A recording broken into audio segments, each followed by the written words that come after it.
జై శ్రీరామ్. హిందూ బంధువులందరికీ నా నమస్కారం అండి. ఈరోజు కూడా ఒక మంచి వీడియో విత్ ఆధారాలతో పెట్టబోతున్నాను. ఓకే, వీడియో లెంత్ కాస్త పెద్దగా ఉంటుంది, కానీ తప్పకుండా అందరూ చూడండి, చాలా ఇన్ఫర్మేషన్ వస్తుంది మీకు. సో వీడియో స్టార్ట్ చేసే ముందు నేను ఒక క్షమాపణ చెప్పాలనుకుంటున్నాను. ఏంటి అంటే, నేను నిన్న ఒక ఆడియో వీడియో పెట్టడం జరిగింది. ఒక దరిద్రుడితోని సామాజికవేత్త అనేవాడు గోపాల్ అని పనికిమాలిన ఉన్నాడు, వాని ఆడియో నేను పెట్టడం జరిగింది.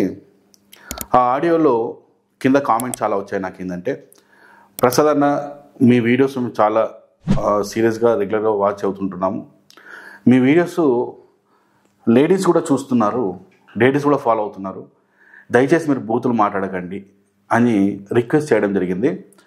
సో నేను మీకు ఎవరైనా స్త్రీలు బాధపడిన నా వీడియో చూస్తూ స్త్రీలకు కొద్దిగా ఇబ్బంది కలిగించిన, నా అభిమానులకు రెగ్యులర్ చూస్తున్న వాళ్ళకి, యాక్చువల్గా ఆ రోజు వాడు చాలా ఇరిటేట్ తెప్పించాడు. మ్యాక్సిమం బూతులు మాట్లాడదాన్ని ట్రై చేశాను, కానీ తప్పలేదు నాకు. సరే, తప్పకుండా నెక్స్ట్ టైం నుంచి నన్ను బూతులు తిట్టినా కూడా నేను బూతులు మాట్లాడకుండా సబ్జెక్ట్ మాత్రమే మాట్లాడడానికి ప్రయత్నం చేస్తా. సో నా వల్ల మీకు నా అభిమానులకు, నా వీడియో చూస్తున్న వాళ్ళకి ఏదన్నా మనసు బాధ అనిపిస్తే, ఏదైనా బూత్ పదాలు వచ్చినాయి కాబట్టి క్షమించండి, నెక్స్ట్ టైం అలా కానివ్వను. మనం వీడియోలోకి వెళ్ళిపోదాం. ఆల్రెడీ నేను ఒక వీడియో పెట్టడం జరిగింది, కదిరి కృష్ణ మీద మొత్తం ఒక 15 పార్ట్స్ పెట్టబోతున్నా అని చెప్పాను కదా. అందులో మొదటి వీడియో పెట్టడం జరిగింది.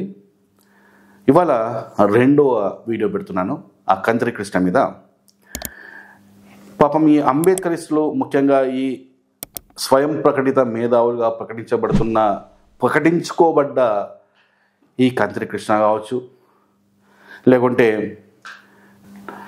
కత్తి పద్మారావు కావచ్చు, రెంజల రాజేష్, అలాగే బైరి నరేష్ కావచ్చు, కామ్లీ అని చెప్పి ఒకడు ఉన్నాడు. వీళ్ళందరూ కూడా స్వయం ప్రకటిత మేధావులుగా ప్రకటించుకొని వీళ్ళంతా ఏదో అంబేద్కర్ని జాకిలు పెట్టి లేపడానికి ఎంత ప్రయత్నాలు చేస్తారంటే వీళ్ళు అంత ప్రయత్నాలు చేస్తారు వీళ్ళు.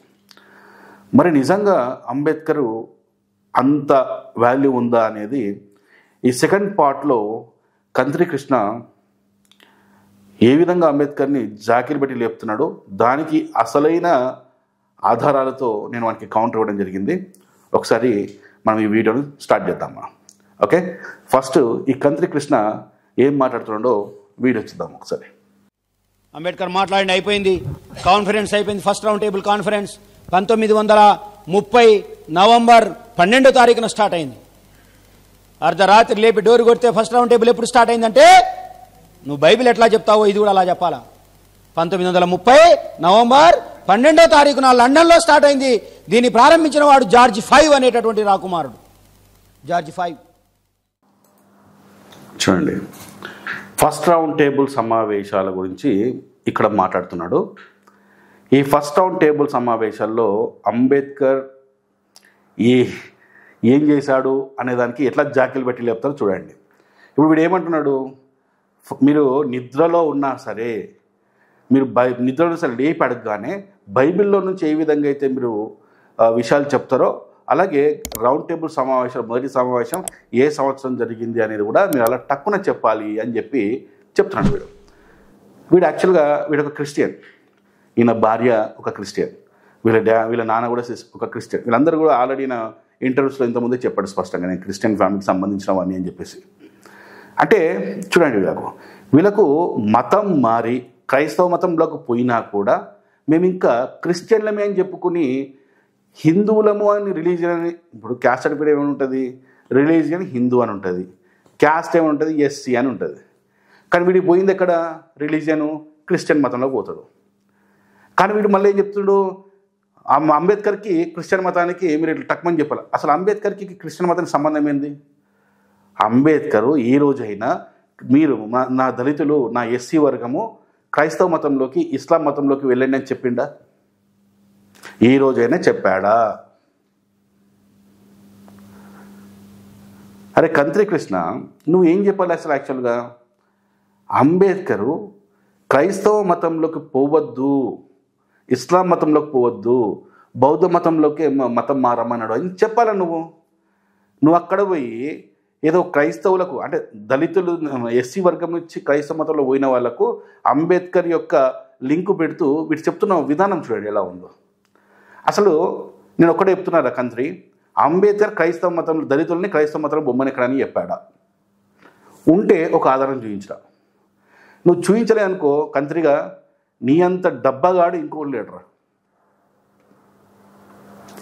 మీరు అడగవచ్చు, ఈ వీడియో చూస్తున్న అంబేద్కరిస్టులు అడగచ్చు నాకు, హమారా ప్రసాద్ అంబేద్కర్ క్రైస్తవ మతంలోకి అంటే ఎస్సీ వర్గాన్ని క్రైస్తవ మతంలోకి పోవద్దు అని చెప్పేసి ఇక్కడ చెప్పాడా?